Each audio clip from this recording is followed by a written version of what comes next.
Hello everyone, खमा गणी and welcome to the world of story Ragam. फिर से मैं आप लोगों के सामने एक और नया रियल सुपरनैचुरल एक्सपीरियंस लेकर। कई बार ऐसा होता है कि कोई एंटिटी अननोइंगली आपके पास आ जाती है और आपसे लैच हो जाती है।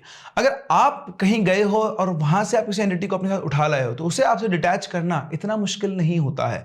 लेकिन अगर कोई एंटिटी खुद आपके घर पे आपके पास आके पहुंची है तब यहाँ ऐसे केस में उसको डिटैच करना बहुत बहुत बहुत मुश्किल होता है। और कुछ ऐसे हमारे आज के इस इंसिडेंट के अंदर जो हमारे साथ शेयर किया है ऑलिव सैम ने, जो कि बिलोंग करती हैं वेस्ट बंगाल से, और ये इंसिडेंट उनके भाई के साथ हुआ था।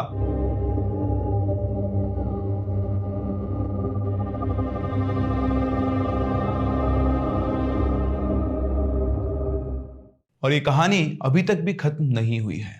तो कहानी में आगे बढ़े उससे पहले हम लोग करने जा रहे हैं एक टाइटल कॉन्टेस्ट। टाइटल कॉन्टेस्ट का फंडा क्या है कि आप हमारी जो स्टोरी सुन रहे हैं, आपको इस स्टोरी का एक टाइटल अपने हिसाब से डिजाइन करना है और उसे कमेंट सेक्शन में बताना है। जिस किसी का भी टाइटल सिलेक्ट होगा, हम लोग अपने टाइटल को उससे रिप्लेस करेंगे, उनको हम लोग देने वाले हैं गिव अवे। तो वेट किस बात का, स्टोरी को पूरा सुने और उसका एक टाइटल अपने हिसाब से आप बनाएं, प्रेडिक्ट करें, डिजाइन करें और कमेंट सेक्शन के अंदर डालें। अगर आपका टाइटल जीतता है तो हमारी तरफ से आपको मिलने वाला है गिव अवे प्राइज। तो एक कहानी है ऑलिव के बड़े भाई सुकंता की, जो कि इस टाइम पर 21 ईयर्स के एज का है। और ये सब इंसिडेंट उसके साथ हुए थे 3 साल पहले शुरू। पढ़ने में एक बहुत ही अच्छा स्टूडेंट था। 10th क्लास के अंदर उसके करीबन 87% मार्क्स थे और 12th क्लास के अंदर उसके 89% मार्क्स थे। गांव के अंदर वो रहते थे और वहां पर जो स्कूलिंग थी, जो स्कूल्स थे, वो सिर्फ 12th क्लास तक ही थे। इसलिए अपनी आगे की पढ़ाई को कंटिन्यू करने के लिए उसको बाहर जाना था। अपने ही गांव से थोड़ा दूर एक छोटा शहर था, कस्बा था ये मान लो, वहां पर थोड़ी एजुकेशन की फैसिलिटीज ज्यादा थी और वहां पर उसे शिफ्ट होना था। तो उनके जो फादर है, उनके एक फ्रेंड थे गौतम जी, जो उस कस्बे, उस टाउन के अंदर रहा करते थे। उन्होंने उनसे बात की तो उनका एक बड़ा सारा घर था वहां पर और दोस्ती बहुत अच्छी खासी उनकी दोस्ती थी। तो उन्होंने कहा कि यार तेरा बेटा मेरा बेटा है, तू अपने बेटे को मेरे घर पे भेज दे और वो यहाँ पर रहकर पढ़ लेगा। मेरे घर के यहाँ पर एक रूम है अलग से, वो आराम से उसमें रह सकता है, उसे कोई डिस्टर्बेंस भी नहीं होगा, तो चिंता मत कर। तो बेटे को जितना जल्दी हो सकता है भेज दे, उसका एडमिशन करा के उसकी पढ़ाई शुरू करवाते हैं। तो सुकंता को वहां पर शिफ्ट किया गया, उसके फादर उसे उनके घर पर छोड़ के आए। तो उनका से एक बड़ा सारा पूरा बहुत बड़ा प्लॉट था, तो उसके अंदर उनका खुद का मेन घर था। फिर उससे थोड़ा बीच में खाली जगह थी और आगे 2 रूम्स और बने हुए थे। मतलब मेन गेट्स, जो मेन गेट से एंट्रेंस है उससे थोड़ा दूर इधर 2 रूम्स बने हुए थे और इस तरफ आप चलोगे तो बीच में खाली मैदान है, गैप है, और फिर उनका अपना घर था। तो सुकंता को उन 2 रूम्स में से एक रूम अलॉट कर दिया गया। बिल्कुल साफ सुथरे रूम थे, मेंटेन्ड, वेल मेंटेन्ड। और उसके बाद सुकंता वहां पर रहकर अपनी पढ़ाई करने लगा। अब जैसा ना, वो बताया कि उसको पढ़ने का बहुत शौक था और वो दिन में करीबन 14-15 घंटे के आसपास रोजाना पढ़ा करता था। और रात को पढ़ते पढ़ते उसे अब 12:30 1-2 बजना उसके लिए नॉर्मल होता था। तो जिसका रूम था, उस रूम के जस्ट बाहर एक हैंडपंप था। तो जब सुकंता रात को पढ़कर फ्री हो जाता था तो उस हैंडपंप पर जाकर अपने हाथ पैर धोता था और उसके बाद आकर आराम से सो जाया करता था।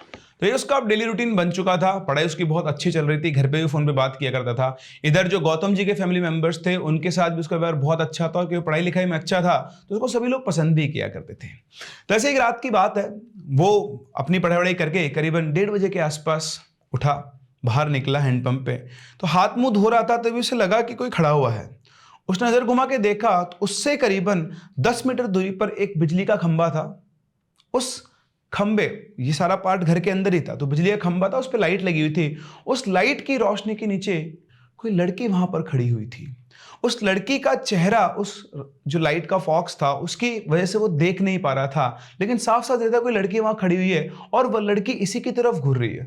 वो एकदम से घबरा गया। आप सोचो, रात को 1:30 बजे के आसपास आपने रूम के बाहर हो और कोई लड़की आपको खड़ी हुई देख रही है। लेकिन फिर उसे लगा कि हो सकता है शायद घर का ही कोई इंसान हो। उसने देखा एकदम से मैं यहाँ पे पानी वानी धो रहा हूँ, तो वो चुपचाप घूमा, अपने रूम में चला गया और रूम में जाकर सो गया। सुबह वो उठा, उसे रात की कोई बात याद नहीं थी, ऐसा उसके लिए उसने ध्यान ही नहीं दिया चीज़ के ऊपर। फिर से उसने आज का डेली का शेड्यूल फॉलो किया। रात को वही 12:30-1 बजे के आसपास वापस से अपना फेस और हाथ पैर धोने उस हैंडपंप पे गया। उसने देखा कि आज फिर से वो लड़की वहीं खड़ी हुई थी और आज वो लड़की उस जगह से थोड़ा सा आगे खड़ी हुई थी और जहां वो खड़ी हुई थी वहां से उसका चेहरा साफ साफ दिखाई दे रहा था। तो जैसे ही सुकंता ने उस लड़की की तरफ देखा, वो उस लड़की को सिर्फ देखता ही रह गया। वो लड़की इतनी खूबसूरत थी, उससे खूबसूरत लड़की आज तक सुकंता ने अपनी जिंदगी में नहीं देखी थी। वो एकटक उसे देखे जा रहा था और वो लड़की भी उसे ही देखे जा रही थी और उस लड़की के चेहरे पर एक बहुत ही मीठी सी मुस्कान थी। उस मुस्कान ने सुकंता को हिप्नोटाइज कर लिया था। आज वो लड़की जहाँ खड़ी थी वहाँ उसका चेहरा बिल्कुल साफ-साफ दिखाई दे रहा था और सुकंता को कुछ पता ही नहीं चल रहा था। थोड़ी देर अचानक से उसे होश आया तो उसे लगा कि वो एक अनजान लड़की को घूर रहा है। सीधा-साधा बच्चा था, उसने गर्दन नीचे की, चुपचाप अपने रूम में जाकर गेट लगाकर सो गया। ये सोचे बिना कि रात को 12:30-1 बजे एक लड़की उसके रूम के बाहर क्या कर रही है। अब वो जाके सो तो गया लेकिन उसे नींद नहीं आ रही थी। ऐसा चेहरा उसने अपनी लाइफ में कभी नहीं देखा था। वो चेहरा उसको मंत्रमुग्ध कर गया था। वो उसी लड़की के बारे में सोच रहा था कि लड़की कौन है, ये इस टाइम पर यहाँ पर क्यों आई है और ये रोज क्यों आती है। उसके मन में कई सवाल घूम रहे थे जिनको एक्सप्लेन नहीं कर पा रहा था। उसने डिसाइड किया कि अगर कल रात को भी लड़की आई ना तो मैं इससे बात जरूर करूंगा। ये सोचते सोचते उसे पता नहीं कब नींद आ जाती है। सुबह वो उठता है। आज उसको रात की बात याद थी। उसने जो डिसीजन लिया था कि अगर वो रात को फिर से आई तो वो आज उससे बात करेगा। दिन उसका खत्म हुआ। उसने पढ़ाई वढ़ाई की। रात को वही करीबन 12:30 बजे के आसपास वो उठकर बाहर अपने हैंडपंप पे हाथ पैर धोने गया और जैसे वो हाथ पैर धो रहा था उसे वापस से सामने वही लड़की खड़ी हुई दिखाई थी और आज वो लड़की उस जगह से थोड़ा और पास आ गई थी। मतलब जब फर्स्ट डे वो दिखी थी तो वो दूर थी, अगले दिन थोड़ा और पास आई और उसके अगले दिन थोड़ा और पास आई। उसको देखते ही सुकंता उठा और वहां उसके पास जाके बोला कि तुम कौन हो और तुम रोजाना रात को यहाँ पर क्यों आती है। तो लड़की बोलती मैं तो तुमसे मिलने आती हूँ, तुम मुझे बहुत पसंद हो और हर रोज रात को मैं तुमसे यहाँ पर मिलने आती हूँ। तो उसकी बात सुनकर सुकंता सकपका जाता है। बोलता लेकिन तुम्हें रात में इस तरह से आने कौन देता है। तो बोलती है कि मेरे घर वाले मुझे घर से बाहर नहीं निकलने देते हैं, इसलिए मैं रात को चोरी छुप के उनसे बाहर निकलती हूँ और जिस दिन से मैंने तुम्हें देखा है तुम मुझे पसंद आ गए हो, इसलिए मैं रोजाना तुम्हें यहाँ पर देखने चली जाती हूँ। ये बात सुनते ही सुकंता के मन में तो लड्डू फूटा। तो उसे लगा वाह ये तो बहुत अच्छी बात है। तो सुकंता उसके पास गया, उससे बातचीत करने लग गया। तो थोड़ी देर 5 मिनट में आपस में ऐसी बातचीत की तो लड़की बोलती है कि सुनो मेरे ना पैर बहुत दुख रहे हैं, मैं तुमसे खड़े होकर बात नहीं कर सकती, चलो तुम्हारे रूम में चलते हैं, वहां चल के बात करेंगे। और इतना बोल के वो उसके रूम के अंदर चली गई। सुकंता ने चारों तरफ देखा, कोई भी नहीं था। वो भी अपने उस रूम के अंदर चला गया और दोनों वहां पर बैठकर एक दूसरे से बातचीत करने लगे। थोड़ी देर में सुकंता उसका इतना घुल मिल गया जैसे लगता है कि उसे बहुत टाइम से जानता हो। बहुत देर तक उन्होंने बातें की और जैसे ही घड़ी में 2 बजे वो लड़की बोलती है कि अब मैं चलती हूँ, मैं कल रात को वापस से 12 बजे आऊंगी तुमसे मिलने। इतना कहकर वो उसके रूम से चली गई। उसके जाते ही, उसके रूम से निकलते ही सुकंता उसके पीछे पीछे देखने के लिए लड़की कहाँ से आती है, लेकिन जैसे वो गेट से बाहर निकला उसने देखा कि वो लड़की बिल्कुल गायब हो चुकी है। उसने चारों तरफ देखा क्योंकि उसके रूम के गेट से मेन गेट की अच्छी खासी दूरी थी और कोई वहां से यूं ही गायब नहीं हो सकता। उसे लगा अरे गई कहाँ। उसे दिमाग में आया क्योंकि रात को चोरी छिपे आ रही है, हो सकता है कोई ना कोई शॉर्टकट होगा जिसके थ्रू वो यहाँ से निकल जाती है और जितनी देर में वो आया वो यहाँ से चली गई। खैर ये बात सुनकर उसने अपना रूम का गेट बंद किया और उसके बाद वापस लेट गया अपने बिस्तर के ऊपर और वो उसी लड़की के बारे में सोचा जा रहा था कि यार ये तो उसने कभी इमेजिन ही नहीं किया था कि इतनी सुंदर लड़की उसकी दोस्त बन जाएगी और वो भी बिना बुलाए। बस उसको एक ही बात समझ में नहीं आती कि यार ये रात को ही क्यों आती, दिन में क्यों नहीं आती है। लेकिन जैसा उसने समझाया कि उसके घर वाले उसे बाहर नहीं निकलने देते हैं, इसलिए उनके सोने के बाद वो रात को चुपचाप अपने घर से बाहर निकल कर आती है और शायद 2 बजे 1-2 घंटे का टाइम लेती है, उसके बाद वापस घर चली जाती है कहीं उसके घर वाले उठ ना जाते हों। तो ये मानकर उसने अज्यूम कर लिया कि यही सब चल रहा होगा और उसके बाद वो सो गया। अब सिलसिला ऐसे ही शुरू हो गया। हर रोज रात को लड़की 12 बजे एग्जैक्टली उसके घर के बाहर उसके रूम पर पहुंचती। 12 से लेकर 2 बजे तक ये लोग मिला करते। इनके बीच में नजदीकियां बढ़ने लगी। सुकंता जो था उस लड़की से बहुत ज्यादा अट्रैक्ट होने लगा। अब उसका मन पढ़ाई में नहीं लगता था। कैसे लगेगा। अब वो दिन रात सिर्फ उसी लड़की के बारे में सोचा करता था। वो हर दिन रात के 12 बजने का इंतजार करता कि कब वो आएगी और कब वो उसके साथ टाइम स्पेंड करेगा। तो लड़की रोजाना की तरह 12 बजे आती और 2 बजे चली जाती। सुकंता ने उससे कई बार पूछने की कोशिश की कि वो लड़की कहाँ से आती है इतनी रात को निकल कर, उसका घर कहाँ पर है, उसका बैकग्राउंड जानने की उसने कोशिश की, पर लड़की हर बार उसको टाल देती। उससे कहती कि जब समय आएगा मैं तुम्हें सब कुछ बता दूंगी और मैं तुम्हें बता ही चुकी हूं कि मैं रात को छुपकर अपने घर वालों से तुमसे मिलने आती हूं क्योंकि तुम मुझे बहुत ज्यादा पसंद हो। तो उसने बहुत बार कोशिश की लेकिन उसे कोई प्रॉपर जवाब नहीं मिला। खैर वो इसके बाद इतना ज्यादा सोचता भी नहीं था क्योंकि उससे भी वो लड़की बहुत पसंद आ गई थी और रोजाना वो उससे मिलने आ रही थी। वो समय उसके लिए दिन के बेस्ट टाइम्स में से एक हुआ करता था। इस तरह से चीजें चलते चलते 1 महीना गुजर गया। सुकंता की पढ़ाई बिल्कुल डिस्टर्ब हो चुकी थी। वो पढ़ता लिखता बिल्कुल नहीं था। दिन रात वो सिर्फ उसी बारे में सोचता रहता था और इसी के साथ साथ उसकी हेल्थ भी डिग्रेड होना शुरू हो गई थी। जहां उसका वेट इस लड़की से मिलने पहले 75 kg था, 1 महीने के अंदर अंदर इसने अपना 20 किलो वजन लूज कर दिया और करीबन 54-55 किलो के आसपास इसका वेट आ गया था। खाना पीना किसी चीज का उसको ध्यान नहीं रहता था। रात को जागता था, दिन में सोता था, दिन भर उसी लड़की के बारे में सोचता था, ना कोई खाने का ठिकाना था, कोई रेगुलर टाइम नहीं था, और इसी वजह से उसकी हेल्थ भी डिग्रेड हो रही थी। फिर एक दिन वो बैठा बैठा सोच रहा था कि यार मैं क्या बन गया हूँ, मतलब मैं क्या था और क्या हो गया हूँ। लड़की जब से मेरी जिंदगी में आई है बाकी सब कुछ ठीक है, लेकिन सब कुछ ऐसा चल रहा है बिल्कुल। उसके अंदर क्या होता है ना, रात के टाइम में जो 12 से 2 का टाइम था, उसी टाइम पर उसके अंदर एनर्जी रहा करती थी। उसको लगता है कि उसकी एनर्जी ड्रेन हो गई, उसकी एनर्जी खींच के ले गया है। दिन भर वो बिल्कुल थका थका लो सा फील किया करता है, दिन भर सिर्फ सोता ही रहता था, पढ़ाई में उसका मन लगता ही नहीं था। तो एक दिन जब ऐसा स्टूडेंट बच्चा जो होता है, जो ज़्यादातर पढ़ने का शौक होता है, तो ऐसा थोड़ा दिन होता है ना, तो वो थोड़ा, आप समझ सकते हैं, वो ऐसा फील कर रहा था कि यार क्यों हो रहा है सब। वो बैठा, उसने बैठ के सोचा कि नहीं, मुझे वापस से अपनी पढ़ाई के ऊपर ध्यान देना होगा। तो उसने डिसाइड किया कि अब वो उस लड़की से नहीं मिलेगा। उसने सोचा कि वो लड़की ना रोजाना रात को 12 बजे आती है, तो मैं आज क्या करूंगा, मैं 12 बजे से पहले ही सो जाऊंगा, तो गेट बंद हो जाएगा, तो वो आ ही नहीं सकती है। तो ये उसने प्लान बनाया और करीबन रात को 11 बजे के आसपास उसने पढ़ाई वढ़ाई कर कुरा के वो अपना बिस्तर पर लेट गया। बिस्तर पर लेटा हुआ था, लेकिन नींद उसे नहीं आ रही थी। और जैसे ही घड़ी में 12 बजने के जस्ट 1 मिनट के बाद ही उसे अपने रूम के अंदर एक हलचल सुनाई दी, किसी चलने की आवाज सुनाई दी। जैसे वो गेट की तरफ घूमा, वो शॉक था। वो लड़की उस गेट के, जो घर का कमरे का रूम का गेट बंद था, उस गेट के वहां खड़ी हुई थी और वो सुकंता को देख के मुस्कुरा रही थी। सुकंता घबरा के बोलता, तुम अंदर कैसे आई, गेट तो बंद था। तो लड़की मुस्कुराते हुए बोलती है, मुझे किसी गेट से, मतलब गेट के आर पार आने का एक जादू आता है, कभी तुम्हें भी सिखाऊंगी। तो वो उसका आंसर सुनकर थोड़ा शॉक्ड हो जाता है, लेकिन पता नहीं ऐसा क्या उसके ऊपर इल्यूजन था कि वो ज्यादा कुछ रिएक्ट नहीं करता है। बोलता है अच्छा। फिर वो बोलते हैं अच्छा क्या तुम आज जल्दी सो गए। तो बोलता है हाँ, थोड़ी तबीयत ठीक नहीं थी, थोड़ा लो फील कर रहा था, इसलिए जल्दी सो गया था। तो बोलते हैं अच्छा, ऐसा तो कुछ भी नहीं है, तुम्हारी तबीयत तो बिल्कुल ठीक है। अब उसका बोलना हुआ और यहाँ पे सुकंता को फील हुआ कि हाँ, वो वाकई में पहले से बहुत ज्यादा एनर्जेटिक फील कर रहा है, ऐसा लग नहीं रहा है कि वो लो फील कर रहा है। वो लड़की फिर से उसके पास आकर बैठ गई, वो भी अपने बेड के ऊपर बैठ गया और फिर से दोनों आपस में बातचीत करने लगे, डिस्कस करने लगे। और इस तरह से जैसे रात के 2 बजे वो लड़की फिर से खड़ी हुई और बोली अच्छा मैं चलती हूँ, मैं कल वापस आऊंगी। उसके जाने के बाद सुकंता सोचता रहा, उसके साथ आज जो इंसिडेंट हुआ वो समझ गया था कि ये कुछ और ही चीज है, ये सिर्फ एक लड़की नहीं है।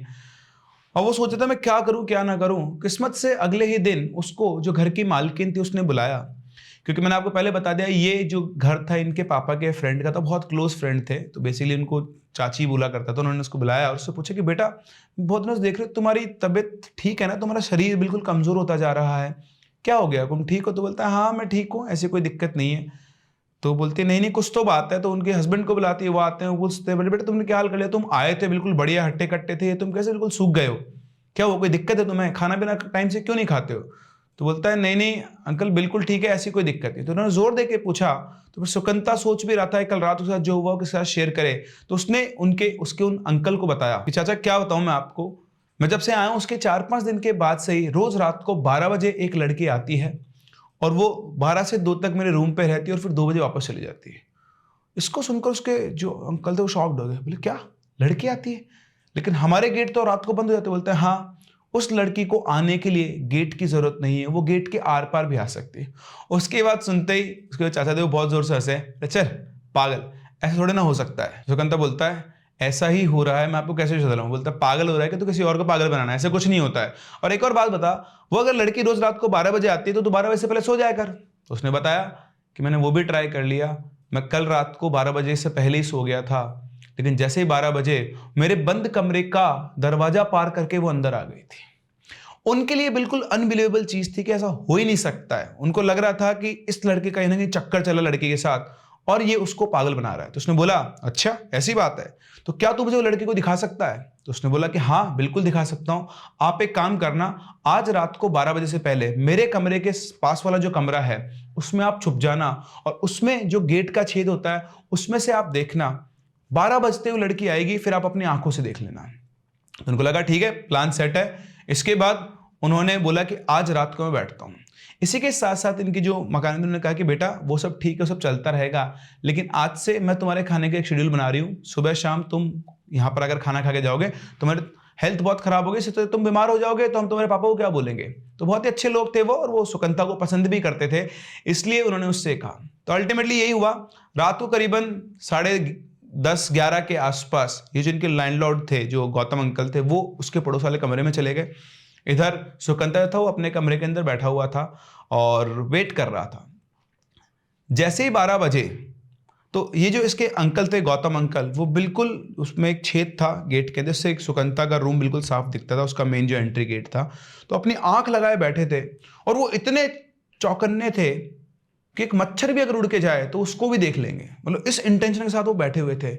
लेकिन जैसे ही घड़ी में 12 बजे अचानक से उनकी आंखों में कुछ जलन हुई, वो आंख मसल के उन्होंने वापस से देखा तो उनकी आंखें फटी की फटी रह गई। सुकंता के रूम के सामने वाकई में बहुत ही सुंदर लड़की खड़ी हुई थी। इतनी सुंदर लड़की तो उन्होंने भी अपनी जिंदगी में नहीं देखी थी। और वो लड़की सुकंता गेट के बाहर खड़ी थी और उसी गेट के ऊपर खड़ा होकर सुकंता उससे बात कर रहा था। सुकंता जानबूझ करके वहां गेट पे खड़ा हुआ था ताकि उसके जो अंकल थे उस लड़की को देख पाए और ये समझ पाए कि सुकंता जिस सिचुएशन से गुजर रहा है वो बहाने नहीं बना रहा है। थोड़ी देर के बाद सुकंता और वो लड़की उसके रूम में चले गए और वहां यहां से गौतम जी भी निकलकर अपने घर पे चले गए। जैसे सुबह हुई उन्होंने अपने दोस्त को फोन कर बोला कि सुन, तो जितना ले सकता है यहाँ पर और तेरे लड़के को यहाँ से लेकर जाओ और इसे किसी अच्छे पंडित को दिखा। उन्होंने को सारी डिटेल बताई कि क्या क्या यहाँ पर और क्या उन्होंने अपनी आंखों से देखा। और उसकी बात सुनते ही इसके फादर भी घबरा गए। उन्होंने उनकी वाइफ को बताया तो रोने लगी, बोलती कि तुम जाओ अपने लड़के को लेकर आओ, पढ़ाई वढ़ाई सब बाद में होती रहेगी, पहले लड़के की जिंदगी इंपॉर्टेंट है। तो उसी सेम डे वो वहां पर पहुंचे, वहां पहुंचकर बातचीत की और सुकंता से कहा कि चल तो हमारे साथ घर चल। सुकंता तो पहले से ही यहाँ पे फ्रस्ट्रेटेड था, उसको लगा कि ये सही तरीका है एस्केप करने का, मैं यहाँ से चला जाता हूँ, मैं यहाँ से चला जाऊंगा, उस लड़की को कुछ पता भी नहीं है और वो लड़की क्योंकि मेरे गांव का घर वो जानती नहीं है तो वहां पर आ भी नहीं पाएगी। तो उसने बोला कि ठीक है पापा चलो। जैसे वो आए वैसे आधा घंटा रुक के अपना सामान उठा के वो सुकंता को लेकर अपने घर चले गए। आज सुकंता थोड़ा सा ज्यादा सुकून में था, उसको पूरा विश्वास था कि चलो मेरा उस लड़की से पीछा छूट गया, थोड़े दिन घर रहूंगा और उसके बाद वापस चला जाऊंगा तो लड़की दोबारा नहीं आएगी। बढ़िया घर पे आया, सबके साथ खाना वाना खाया, घर वाले भी खुश थे, चलो अच्छा है कोई दिक्कत नहीं है इस लड़की की, और सो गया। रात को अचानक से सुकंता की आंख खुलती है, उसे लगता है कि सर के पास कोई बैठा हुआ है। जैसे वो आंख खोलता है तो देखता है वही लड़की उसके सर के पास बैठी हुई उसे देख रही थी। उसको देखते हुए उसको मुस्कुराती, उसको देखते हुए चौंक जाता, बोलता तुम यहां क्या कर रही हो और तुम यहां आई कैसे? उसकी बात का जवाब दिए बिना वो लड़की बोलती है लेकिन तुम यहां पर क्यों आ गए हो? तुम्हें क्या लगता है? मुझे लग रहा है कि तुम मुझसे अलग होना चाहते हो और ये सब उसी चीज का इंतजाम चल रहा है, तुम इसीलिए यहां पर आए हो। तुम अभी तक भी नहीं समझ पाए ना मैं कौन हूं। ये ध्यान रखना, तुम्हें मुझसे कोई अलग नहीं कर सकता है और अगर कोई अलग करने की कोशिश करेगा तो मैं उसकी जान लेने से पीछे नहीं हटूंगी। मैं तुमसे प्यार करती हूं और हमेशा करते रहूंगी। तुम मुझे बहुत पसंद हो, तुम चाहकर भी मुझसे अलग नहीं हो सकते हो। तुम्हें मुझसे कोई खतरा नहीं है, लेकिन बीच में अगर कोई आएगा तो वो अपनी जान से हाथ धो बैठेगा। सुकंता समझ गया कि ये पीछा इतनी आसानी से नहीं छूटेगा। उसने बोला नहीं ऐसी कोई बात नहीं है, वो तो क्या है कुछ दिनों से मेरी हेल्थ थोड़ी खराब हो रही थी तो माँ बाबा ने देखा तो मेरे को यहाँ पर लेकर आ गए और ऐसी कोई बात नहीं है। अब मैं तो जानता नहीं कि तुम्हारा घर कहाँ है, तुमसे कैसे कांटेक्ट करूँ, तो मैं तुम्हें बता भी नहीं पाया और वो लोग मुझे लेने आए तो मैं उनके साथ में सीधे आ गया। अब मुझे नहीं पता था कि तुम यहाँ पर भी आ जाओगे, अब तुम आ गई हो तो बहुत ही अच्छी बात है। तो क्या तुम रोज यहाँ पर इसी टाइम पर आओगी? बोलती है हाँ, मैं हर रोज रात को 12 से 2 के बीच तुम्हारे पास आती हूँ और आती रहूंगी। फिर वापस से सुकंता उससे बातचीत करने लगा। वो उसको ये दिखा नहीं सकता था कि उसने पूरी कोशिश की कि उस लड़की को कुछ भी पता ना चले कि वो क्यों यहाँ पर आ गया है। जैसे ही 2 बजे वो लड़की चली गई और उसके जाने के बाद सुकंता बहुत तेज चिल्लाया। उसकी चीख की आवाज सुन के सारे घर वाले उसके रूम में और उससे पूछा क्या हुआ, तो उसने बताया कि ऐसे से वो लड़की यहाँ पर भी आ गई है। अब उसकी मम्मी का रो रो कर बुरा हाल कि पता नहीं मेरे बेटे के पीछे कौन सी बला पड़ गई है, वहां से पीछे नहीं छोड़ा हो तो यहां तक भी आ गई है। पूरी रात घर में कोई नहीं सोया और सुबह उठते ही पूरे गांव के अंदर ये खबर फैल गई कि सुकंता के पीछे कोई ऐसी चीज पड़ गई है जो शहर से भी यहाँ पर उसके पास आ गई है। रोज रात को 12 से 2 आती है और उसको उसके साथ रहती है, उसको परेशान करती है और वो चाहकर भी उससे पीछा नहीं छुड़ा पा रहा है। तो फिर उसी दिन गांव वालों ने डिसाइड किया कि इनके गांव के पास में एक और गांव था, 2 गांव छोड़कर, इसका नाम था नथुआ। वहां पर एक पंडित जी थे जिनको इन चीज़ों का बहुत ज़्यादा एक्सपीरियंस था। सारे गांव वाले इसके परिवार को लेकर वहां पर पहुंचे और उन पंडित जी को सारी बात बताई। पंडित जी ने सारी बात जानी। फिर उसके बाद वो सुकंता के पास बैठे, उन्होंने उसका हाथ पकड़ा, अपना ध्यान लगाया और फिर उससे बोले सारे गाँव वाले सामने कि देखो इसके पीछे जो पड़ी है वो एक पिशाचिनी है। उस पिशाचिनी को ये पसंद आ गया है और एक बार पिशाचिनी को अगर कोई पसंद आ जाता है तो फिर वो उसका पीछा नहीं छोड़ती है।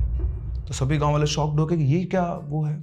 तो उन्होंने बोला इसके फादर ने कि महाराज कुछ तो तरीका होगा जिससे हम इससे इसका पीछा छुड़ा सकें। तो उन्होंने बोला कि एक ही तरीका है लेकिन वो तरीका बहुत खतरनाक है। मैं आपको पहले ही बता दूं, ये आप लोगों को डिसाइड करना है क्या कुछ करना है या नहीं। आप लोगों की इजाजत होगी उसके बाद ही मैं अपना ये प्रोसेस शुरू करूंगा। तो उन्होंने बताया कि इस पिशाचिनी से पीछे छुड़ाने का एक तरीका है, और उस एक तरीके में अगर छोटी सी भी गलती हो गई तो इस लड़की की हाथों हाथ जान चली जाएगी। तो पहले आप और इसके घर वाले डिसाइड कर लो कि इसका पीछा छुड़ाना है या फिर नहीं, क्योंकि एक बार तीर कमान से छूट गया तो फिर वापस लौट कर नहीं आएगा, मैं कुछ भी नहीं कर पाऊंगा। अब उनकी बात सब गांव वाले आपस में बात कर लगे, यार करे या नहीं करे, लड़के की जान चली जाएगी। इधर उसकी मम्मी रो रो के बुरा कि नहीं नहीं नहीं ऐसा काम कर सकता है, जिस काम में मेरे लड़के की जान जाना निश्चित है, मैं वो काम से कैसे करने दे सकती हूँ। तो सभी बहुत ही कंफ्यूज स्टेट के अंदर थे। तभी सुकंता खड़ा होता आगे बोलता है, पंडित जी आपको जो करना है करो, मैं तो वैसे भी तिल तिल के मर ही रहा हूं, मैं ये प्रोसेस करने को तैयार हूं। मरना होगा तो एक ही बार मर जाऊंगा, वरना जिंदगी भर के लिए इस कलेश से मेरा पीछा छूट जाएगा। उसकी बात सुनकर सभी के सब बिल्कुल पिन ड्रॉप साइलेंस, और धीरे धीरे सब उसकी वाहवाही भी कर लेंगे, चलो लड़का कितना देखो कितना बहादुर है, किसको पता है कि जान जा सकती है, लेकिन फिर भी इस प्रोसेस को करना चाहता है। क्यों? क्योंकि उन सब लोगों को नहीं पता था कि वो किस लेवल की पराकाष्ठा को झेल रहा था। जहां शुरुआत में उसका मिलना उसके लिए एक अच्छा और एंजॉयमेंट का तरीका था, वो अब उसके लिए एक श्राप की तरह उसके गले की फांस बन चुका था, जिसे वो अपनी जिंदगी से बाहर निकाल फेंकना चाहता था। तो पंडित जी ने कहा, ठीक है आज तो शाम हो गई है, हमें वापस वहीं जाना होगा जहां से सब शुरू हुआ था, तो कल हम वहां जाएंगे और इस प्रोसेस को शुरू करेंगे। तो डिस्कस हुआ। सुकंता ने दिमाग लगाया कि आज वो अकेला नहीं सोएगा, वो अपने मम्मी पापा के पास सोएगा, ताकि रात को अगर वो आएगी भी तो मम्मी पापा वहां पे रहेंगे, उनको भी पता लग जाएगा। वो लेटा उनके पास जाके, उसे नींद नहीं आ रही थी। जैसे घड़ी में 12 बजे उसने अपने रूम के गेट की तरफ देखा तो वो लड़की उस गेट की वहीं पर खड़ी हुई थी और वो सुकंता को देख रही। उसको देखते हुए एकदम से खड़ा हो गया, शॉक्ड हो गया। देखा उसके मम्मी पापा उसके पास में ही सोए हुए थे। वो लड़की आके उससे बात करने लगी, आज तुम इन लोगों के साथ आकर क्यों सो गए हो? मुझे ऐसा क्यों लग रहा है कि तुम मुझसे अलग होना चाहते हो, और तुम यहाँ इसीलिए आए हो ताकि ये लोग मिलकर मुझे तुमसे अलग कर सके। क्या तुम्हें समझ में नहीं आया? मैंने कल तुम्हें समझाया था कि तुम्हें मुझसे कोई अलग नहीं कर सकता, और अगर ये कोई कोशिश करेगा तो मैं उसे जिंदा नहीं छोड़ूंगी। तो वापस से खड़ा होकर बोलता है कि सुनो सुनो, यहाँ बात मत करो, मम्मी पापा को आवाज आ जाएगी। तो बोलते नहीं, किसी को कोई आवाज नहीं आएगी, तुम चिंता मत करो, इन्हें कुछ सुनाई नहीं देगा। और वाकई में जो भी बातें कर रहे थे उसके मम्मी पापा को कुछ भी सुनाई नहीं दिया। वो वापस से फिर से 2 घंटे 12 से लेकर 2 बजे के बीच में वहीं पर रुकी। उसने सुकंता से बहुत सारी बातें की, बहुत कुछ उसको समझाया। सुकंता ने भी बिल्कुल ऐसे बिहेव किया कि वो जानबूझकर यहाँ पर नहीं आया है, वो सिर्फ अपनी तबीयत खराब हुई थी इस वजह से यहाँ पर आया है। वो उसको इस चीज़ की भनक भी नहीं लगने देना चाहता था कि कल क्या होने वाला है। जाते जाते वो सुकंता से बोली कि सुनो, तुम वापस वहीं पर आ जाओ ना, मुझे यहाँ आने में बहुत दिक्कत आती है। तो बोलता है हाँ हाँ, उसने भी अब अपना गेम खेले, चलो मैं भी तुम्हें बहुत पसंद करता हूँ, ऐसा कुछ नहीं है कि मैं यहाँ पर तुमसे पीछा छुड़वाने आया हूँ, मैं तो अपने माँ बाप से मिलने आया था, और मैं कल ही वहाँ पर पहुँच जाऊँगा, और कल से हम लोग वापस पहले की तरह वहीं पर मिलेंगे, बस मैं आज के लिए यहीं पर हूँ। इस बात से खुश होकर मुस्कुरा कर वो वहाँ से चली गई। 2 बजते उसका जाने का टाइम होता था, पता नहीं क्यों 2 बजते ही वो चली जाती थी, पर 2 बजे वो चली गई। उसके बाद सुकंता ने अपने माँ बाप को उठाया, उनको वापस से सारी बात बताई। उनको खुद को बिलीव नहीं हो रहा था कि वो इतनी गहरी नींद कभी सोते ही नहीं है, कि अगर रूम के अंदर सेम रूम में कोई लड़की उससे 2 घंटे तक बातचीत करके गई है, फिर भी उनको पता नहीं चला, ऐसा हो ही नहीं सकता था। तो बेसिकली उसका वो मायावी जाल था, उसने शायद उन दोनों को बेहोश कर रखा था, और 2 घंटे वहां पर जो भी हुआ उसके बारे में इनको कुछ भी पता नहीं था। खैर रात गुजरी, अगले दिन ये सब लोग वहां पर पहुंचे। वहां पहुंचने के बाद पंडित जी उस रूम में पहुंचे जहां पर सुकंता रहा करता था, साथ में इनके फादर, गांव के कुछ लोग। गौतम जी को भी उन्होंने बताया। तो गौतम जी को जब उन्होंने बताया तो उनसे बोला गौतम जी से पंडित जी ने कि देखिए आपको यहाँ पर हमें आपकी मदद चाहिए होगी। तो उन्होंने कहा कि आपको मेरी जो मदद चाहिए मैं करने को तैयार हूँ, ये मेरे दोस्त का बेटा है और इंसानियत के हिसाब से मुझे इसकी मदद करनी चाहिए, आप बोलिए मुझे क्या करना है। तो पंडित जी ने उसके रूम को देखकर कहा कि आप एक काम करो, इस पूरे कमरे को फूलों से सजा दो, पूरे बिस्तर को, कमरे को पूरे को फूलों से सजा दो, जैसे सुहागरात पर सजाते ना, बिल्कुल वैसा सजा दो। तो उन्होंने बोला ठीक है, मैं ये काम कर देता हूँ। तो गौतम जी अपने काम पर लग गए। इधर सुकंता के पास वो पंडित जी आए और उससे बोले, बेटा तुम चिंता मत करो, मैं तुम्हें इससे आज़ाद करने की पूरी कोशिश करूंगा, लेकिन तुम्हें भी अपना संयम बना के रखना होगा। उसने बोला कि पंडित जी आप चिंता मत कीजिए, आप जो कहेंगे मैं वो करूंगा, मुझे मरने का डर नहीं है। इसके बाद गौतम जी के को कहे अनुसार उन्होंने पूरा रूम सजा दिया। शाम तक सब कुछ सेटअप हो गया था। करीबन 11 बजे के आसपास पंडित जी सुकंता को उस कमरे में लेकर गए और उसको बताया कि उसको क्या करना है। और जाते जाते उसको ये बोलकर गए कि सुकंता, तुम्हारा जीवन अब तुम्हारे हाथ में है, एक छोटी सी भी गलती तुम पर बहुत भारी पड़ सकती है। बेटा अपना ध्यान रखना और जैसा मैंने बताया सब कुछ वैसे ही करना। पंडित जी के जाने के बाद सुकंता वहां पर जाकर बैठ गया, पलंग के ऊपर बैठा हुआ था और 12 बजने से जस्ट थोड़ी देर पहले वो अपने कमरे का जो गेट था उस गेट के मतलब अपनी पीठ उस गेट की तरफ करके खड़ा हो गया और जो बिस्तर पे जो फूल वगैरह थे वो सबको उसने थोड़ा हल्का हल्का बिखेर दिया। और उसके बाद जैसे ही 12 बजे उसका गेट खुला और गेट खुलते ही वो उस लड़की की तरफ घूमा तो लड़की उसको देखकर मुस्कुरा रही थी और सुकंता उसको देखकर मुस्कुराया और मुस्कुराते बोला, अरे तुम आज फिर से आ गई। तो जैसे उसने बोला उस लड़की ने घुसते देखा था पूरा रूम सजा हुआ था, वो कुछ और एक्सपेक्ट कर रही थी और यहां से सुकंता ने बोला कि तुम फिर से आ गई। तो उस लड़की के मुंह से हंसी गायब हो गई और बोलती है, फिर से आ गई मतलब? तो बोलता है कि अभी तो तुम थोड़ी देर पहले मुझसे मिलकर गई हो, तुम वापस से आ गई हो। अरे वाह, आज तो तुम मुझसे 2 बार मिलने आई हो। तो बोलती नहीं, मैं तो अभी आई हूं, मैं तुमसे 2 बार मिलने नहीं आई। बताओ मुझसे पहले कौन आई थी? तो बोलती तुमसे पहले कौन आई थी मतलब? अरे तुम ही तो आई थी, अभी थोड़ी देर पहले तुम यहां से गई हो। लड़की बोली थोड़ा गुस्से में कि क्या बकवास कर रहे हो, तुम्हें पता है मैं 2 बार नहीं आ सकती हूं, मैं पहले नहीं आई थी, तुम मुझसे मजाक कर रहे हो ना। तो बोलता भाई मैं तुमसे मजाक क्यों करूंगा, देखो ना तुम, ये कमरा हम दोनों ने सजाया है, देखो बिस्तर के ऊपर इतने सारे डिजाइन हैं, ये सब तुमने बनाए हैं, मैंने थोड़े बनाए, और मैं तुमसे मजाक क्यों करूंगा, तुम तो अभी थोड़ी देर पहले आई थी, मैं तो और खुश हो गया कि तुम दोबारा आ गई हो। तो लड़की का जो चेहरा था वो बिल्कुल गाल पत्थर की तरह हो गए गुस्से के मारे और वो बोलती कि नहीं मैं नहीं आई थी, हो सकता है मेरा रूप लेकर कोई और आई होगी। तो सुकंता मुंह बना के बोलता क्या कोई और आई थी, मतलब तुम्हारी जगह कोई और आई थी? तो बोलती हाँ। तो बोलता नहीं नहीं नहीं, अगर तुम्हारी जगह कोई और आई है तो मुझे कोई और नहीं चाहिए, मुझे सिर्फ तुम पसंद हो और मैं तुम्हारे साथ ही रहना चाहता हूं, मुझे कोई और नहीं चाहिए। तो लड़की बोलती है हाँ ठीक है तुम चिंता मत करो, ये जो भी कोई है ना मैं इसे यहां से भगा दूंगी, बस तुम्हें मेरा एक काम करना होगा। तो सुकंता बोलता है काम, क्या काम करना होगा? तो लड़की बोलती है कि इस चीज का एक ही उपाय है, लेकिन तुमको मुझ पर पूरा भरोसा करना पड़ेगा। तो यहां सुकंता बोलता है हाँ ये भी कोई बोलने की बात है, मैं तुम पर पूरा भरोसा करता हूं, बताओ क्या करना है। तो लड़की बोलती है कि तुम्हें मेरे साथ चलकर एक पौधा लाना पड़ेगा। तो यहां सुकंता को समझ में आ गया था कि अब जिंदगी की असली परीक्षा आने वाली है, इसको इसके साथ जाना पड़ेगा।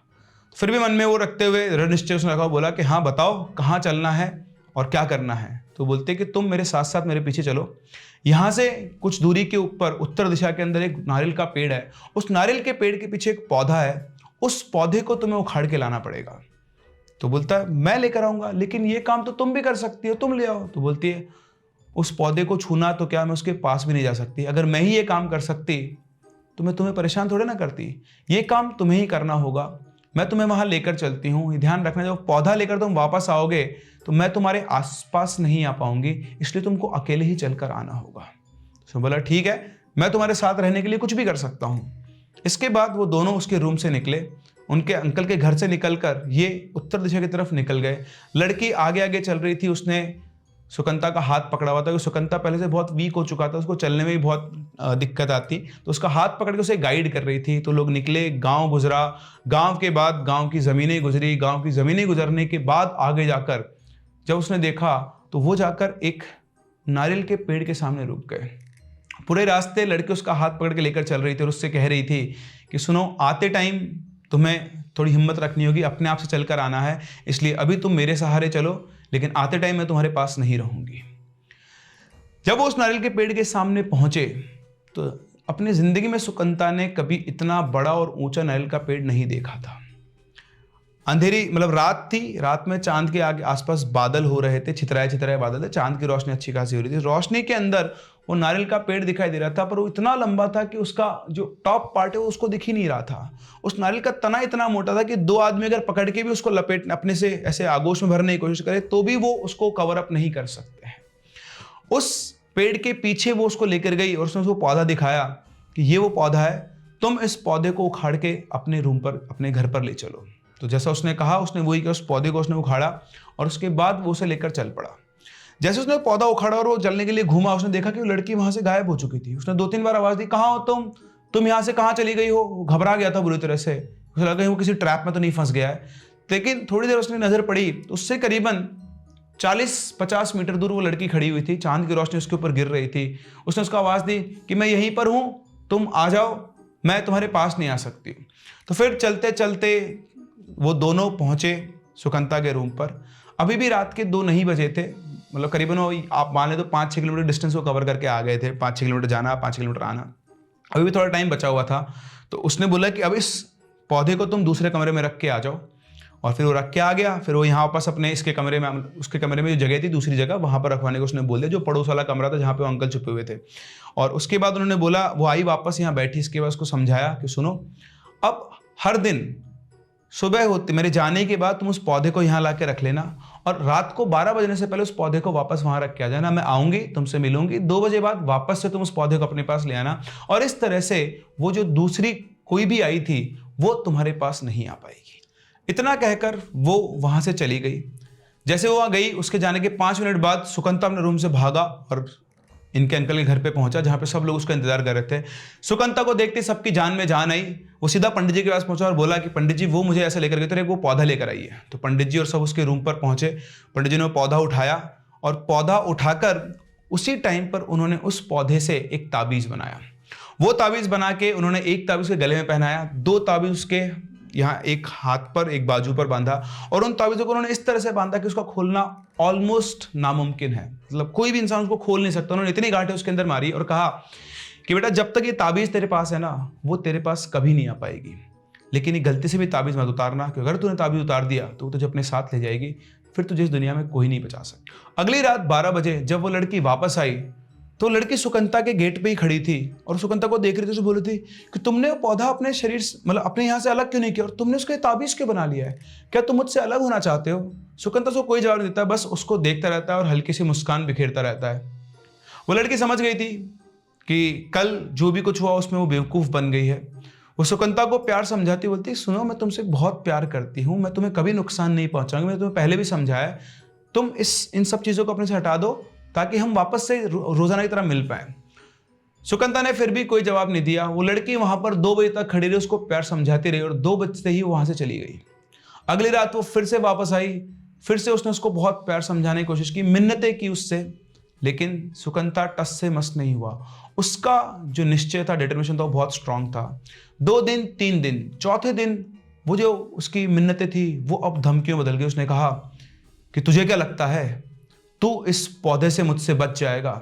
जब तक ये ताबीज तेरे पास है, सिर्फ तब तक तू मुझसे बच सकता है, लेकिन जिस दिन ये ताबीज खुला ना, उस दिन मैं तुझे अपने साथ ले जाऊंगी और तेरे साथ साथ तेरे पूरे खानदान को खत्म कर दूंगी। मैं तुझे अब भी आखिरी मौका दे रही हूं सुकंता, ये पौधा और ये ताबीज यहां से हटा दे, मैं तुझे माफ कर दूंगी, तेरी और तेरे परिवार की जिंदगी छोड़ दूंगी, और हम पहले की तरह ही रह पाएंगे।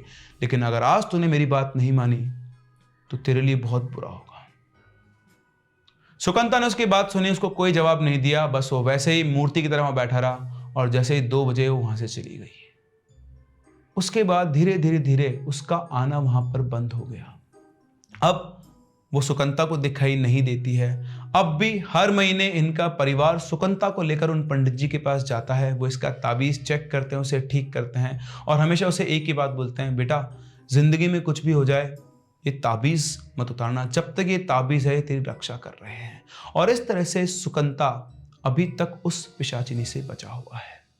तो ये थी सुकंता की कहानी, जहां पर अनचाहा मेहमान उसके पास आया। एक लड़की है जिसने उसको कभी देखा नहीं, कभी ऐसी जगह गया नहीं, लेकिन लड़की खुद चल के उसके पास आई। आपको क्या लगता है, कब तक सुकंता, अगर वाकई में सब चल रहा है तो सुकंता कब तक उससे बच पाएगा? एक ताबीज तो कभी भी खुल सकता है, कुछ भी हो सकता है।